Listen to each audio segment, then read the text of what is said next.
Thank you so much. Thank Thank you. you for your testimony, and we'll continue our conversation. We'll move to the next person on our list, which is William Moffat. Welcome. Thank you for being here. Thank you for the work you do. Good afternoon, going on evening to the remaining members of the Public Health Committee. My name is William Moffat. I work with the Connecticut Harm Reduction Alliance, and I am here strongly in support of Senate Bill 1285, an act establishing an overdose prevention center pilot program. I want to go back to the point my colleague Courtney Dollar made earlier at the beginning of this.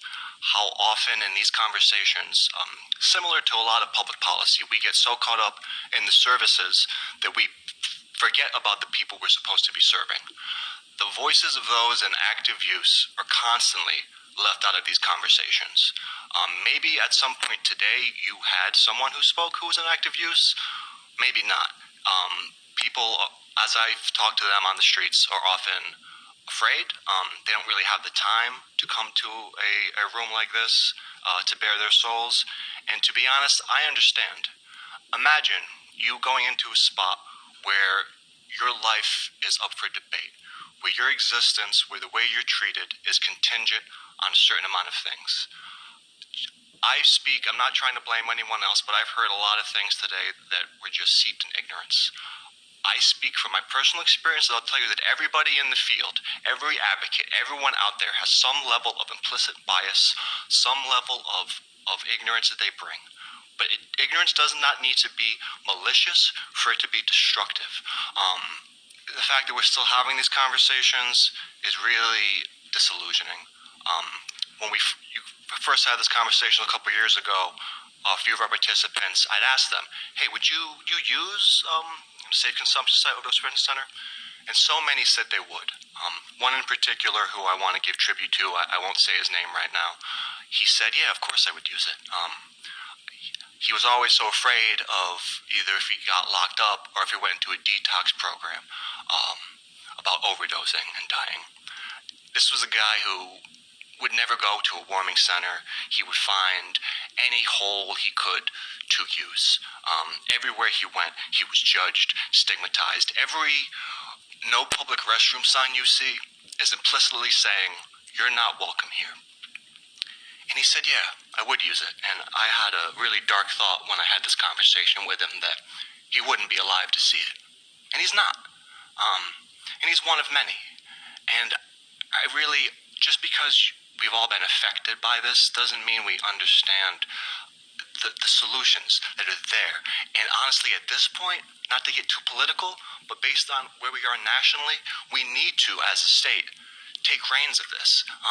Stats don't matter unless we view people as human beings. The amount of treatment programs won't matter if we're turning people out and putting them back into society that hates them, that does not see them as a human being, that says your life does not matter unless you can do this. We do not care whether you live or die. And a lot of times we don't say this out loud, but this is what this conversation is saying.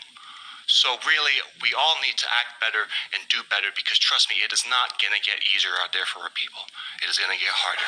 And these centers are therapeutic in and of themselves. To have a spot where someone can walk into and be accepted and loved, that in and of itself is transformative. And you can lay all the stats you want, but that doesn't change the fact that that thing says you were wanted here. We love you. And we accept you no matter what. Excuse me, Mr. Moffat, but you've reached your 3 minutes. Thank you.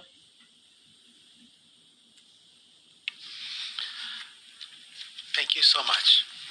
You amaze me every time I talk to you. I feel I get smarter.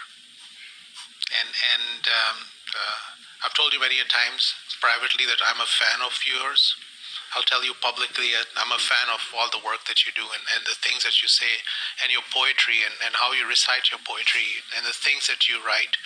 It's like not a lot of people like you around here. And I feel blessed that I get to interact with you. And I'm so blessed that you're my friend. How do we overcome the stigma? It's easier said than done. As you know, last time I spoke to the struggles I had with my own parents, with my father especially. It took me going through hell and back for me to really fully be able to humanize them. And I don't want people to have to go through that kind of trauma. So I don't know. If we haven't really gotten to it now collectively, I fear as a society we're constantly falling into creating a scapegoat, and I get it. Someone in the midst of a substance use disorder, they kind of, when we see them, I think we see what we could be. Anyone out there doing outreach, it's not about sympathy, it's about raw empathy, realizing we're one step away, that we're all part of this collective body. It will take a kind of, not just a policy reawakening, but a broader spiritual reawakening that I fear we might not get to. But that means the work needs to be done. I don't really have a faith necessarily that we'll change the policies overnight. But we need people out there willing to speak the truth, willing to do the work, to meet people where they are. And I'll be honest with you, if going into the future, if the policies and laws aren't set in place, the people doing the work will find a way to do the work regardless, as they have in the beginning. But it's best for this stuff to be brought to light. Even by having these conversations, you show people there's nothing to be afraid of. But I understand it's hard. It's easier said than done. It takes collective conversations, and it just takes talking to someone in active use and listening to them, really listening to them.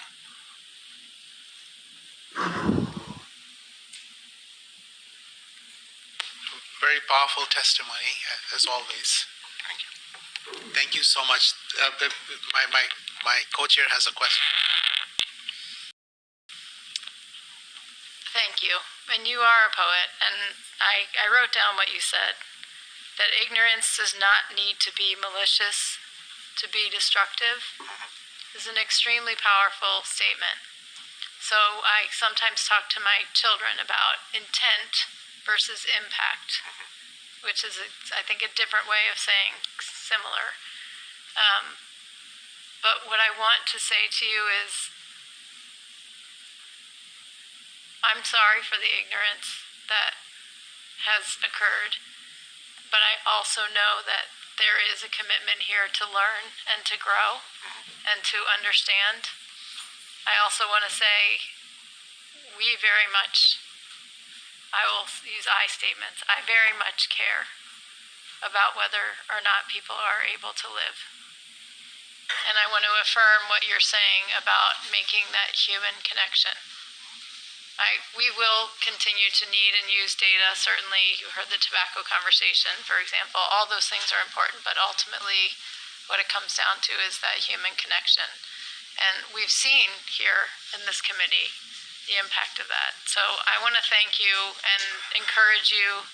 And while some things may be disheartening, I hope you will stick with us and don't give up on us. We're not giving up on you. Thank you. Can I get you on the record about lunch? That you're supposed to, you promised us we'll have. Yeah, see you at lunch. Okay, thank you.